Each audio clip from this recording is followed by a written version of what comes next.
You're watching South Asia Newsline, and here are the top stories we are tracking for you on Tuesday, the 7th of January. Delhi to go to polls on February 5, votes to be counted on February 8. Activists slam pojk, PM's calls for jihad, warn of rising extremism.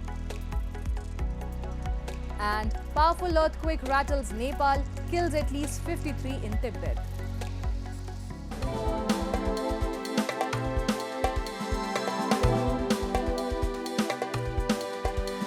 And now for all the details. The Election Commission of India on Tuesday announced that voting for the Delhi Assembly elections will be held in a single phase on February 5, with results to be declared on February 8. The term of the 70-member Delhi Assembly ends on February 23, and elections have to be held before that to constitute a new house. The election announcement comes amid an ongoing political row over the voter roll in Delhi. Announcing the schedule at a press meet, Chief Election Commissioner Rajiv Kumar said over 2 lakh youngsters will vote for the first time in this election. Announcing several initiatives to make the voting experience smooth, the poll body said arrangements would be made for the elderly and persons with disabilities to access polling booths without difficulty. It also said those above 85 years can cast their vote at home. Delhi के लोग लंबे समय से इस तारीख का इंतज़ार कर रहे थे और हमें भरोसा है कि दिल्ली के लोग मिल करके फिर से दिल्ली में काम करने वाली अरविंद केजरीवाल की सरकार बनाएंगे। आम आदमी पार्टी ने चुनाव के लिए पूरी तैयारियां पहले से ही तेज़ कर दी थी। आज इलेक्शन की तारीख घोषित होने के बाद पार्टी अपने कैंपेन को और तेज़ी के साथ अगले चरण में ले जाएगी। Meanwhile, amid escalating tensions along the Afghanistan-Pakistan border, India on Monday unequivocally condemned Pakistan's recent airstrike in Afghanistan's Paktika province. In a statement, India's Foreign Ministry spokesperson Randhir Jaiswal expressed deep concern over reports of airstrikes targeting Afghan civilians, including women and children. New Delhi is aware of the tragic loss of innocent lives in these airstrikes and unequivocally condemns any attack on civilians, Jaiswal stated. Slamming Pakistan, Jaiswal remarked it's a long-standing practice of Pakistan to shift blame onto its neighbors for its internal failure. Tensions have been high along the Durand line, where clashes between Taliban-led Afghanistan and Pakistan have intensified in recent weeks. In December, Pakistan reportedly bombarded 4 locations within Afghanistan, resulting in at least 46 fatalities. In retaliation, Afghan Taliban forces targeted multiple points within Pakistan.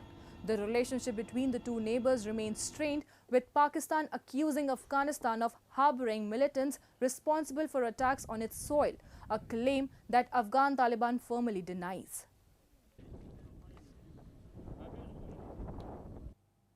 Moving on.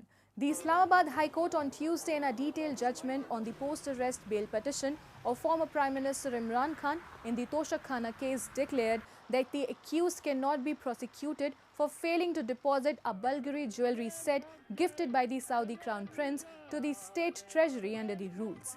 In a 14-page verdict, court explained that only the submission of a receipt was mandatory and not the gift itself under the Toshakhana rules of 2018.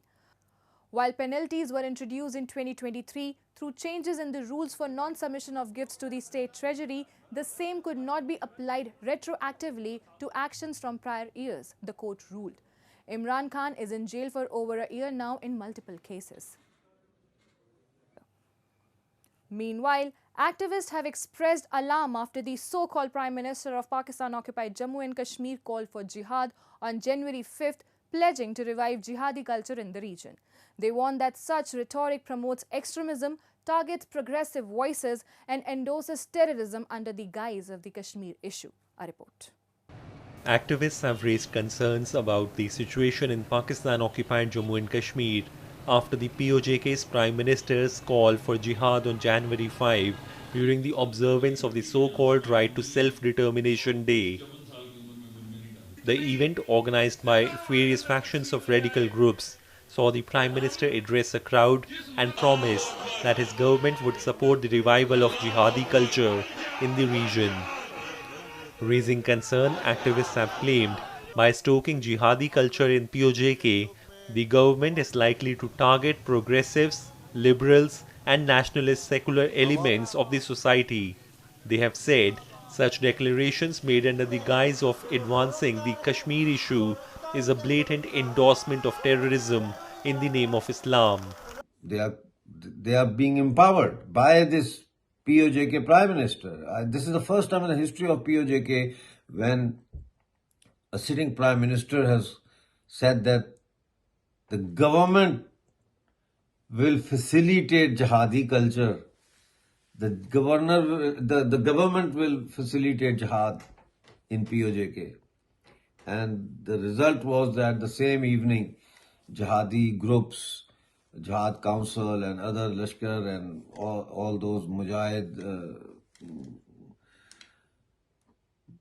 they all were on the streets of Muzaffarabad and they were celebrating with automatic weapons.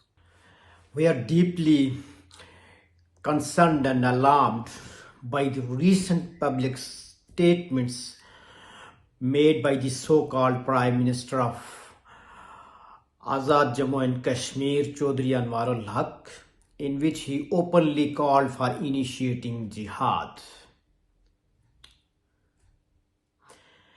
This rhetoric, steeped in extremism, is a direct incitement to violence, posing a significant threat to regional and global peace. Such declarations, made under the guise of advancing the Kashmir issue, represent a dangerous departure from diplomatic norms and a blatant endorsement of terrorism in the name of Islam. The recent statements by the POJK PM are a grim reminder of Pakistan's unchanged playbook of exploiting religion to justify violence and maintain control. The people of POJK have suffered from decades of exploitation, with their resources plundered and infrastructure neglected. The introduction of jihadi culture will only exacerbate these issues, further isolating the region from peace and progress. Moving on. A group of British lawmakers on Monday urged England to boycott their Champions Trophy match against Afghanistan next month in protest against the Taliban's crackdown on women. Since the Taliban's return to power in 2021, women's and girls' rights have been severely restricted, including access to education, work, and freedom of movement, while they are also forced to cover their faces and bodies. Women and girls have been barred from sports and gyms, violating the International Cricket Council's ICC rules. The Afghanistan women's cricket team was disbanded, with several members fleeing the country after 2021. A letter signed by over 160 politicians called on England's men's team to take a stand against the treatment of women and girls in Afghanistan, sending a message that such abuses will not be tolerated. In response, ECB Chief Executive Richard Gott said there should be a unified stance among all ICC member nations on Afghanistan's participation in international cricket. He reiterated the ECB's condemnation of the Taliban's actions and its position of not scheduling bilateral matches against Afghanistan. England is set to face Afghanistan on February 26th in Lahore.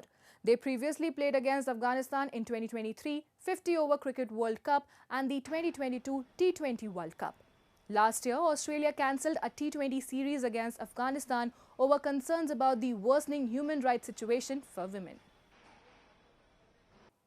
And Bangladesh's International Criminal Tribunal has issued a second arrest warrant for ousted former Prime Minister Sheikh Hasina, accusing her of involvement in enforced disappearances during her tenure. The warrant, issued on January 6, also names 11 others, including former military generals and a former police chief. This new arrest warrant, issued on January 6, targets Hasina, who fled to India after her Awami League government was ousted following massive anti-government protests last year. The latest warrant against Hasina is the second arrest warrant issued against her. According to reports, so far the tribunal has recorded 3 cases against the deposed Prime Minister. Bangladesh's interim government, led by Muhammad Yunus, has asked India for the extradition of Hasina.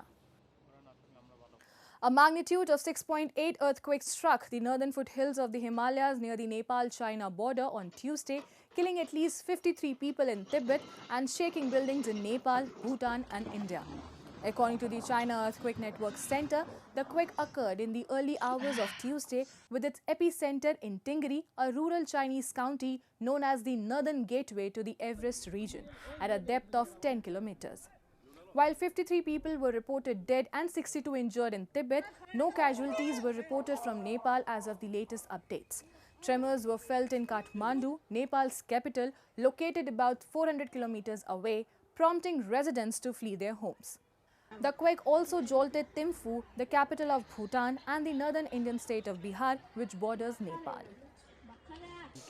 म त toilet गथेँ अनि toilet गर्ने बेलामा त ढोका हालिरहेको थियो म भूत ठानेको अनि तल गएँ मम्मीले भुचाल आयो भन्नुभयो अनि तल आएको मम्मी र म त सुतिरहेको थिएँ अनि खाट किन हल्लाउँछ भनेर म त बच्चाले खाट हल्ला भनेर घचा किन हल्लाउँछ भन्दै कराउँदै सुतिरहेको आएर खाटको हल्लिएछ पछि त अनि झ्याल पनि यसो हेर्छु झ्याल नि हल्लिन्छ अनि भूकम्प आएछ भनेर बच्चालाई चिच्चाएर कराएर तल आइ डराले That's all in tonight's edition. We will see you same time tomorrow.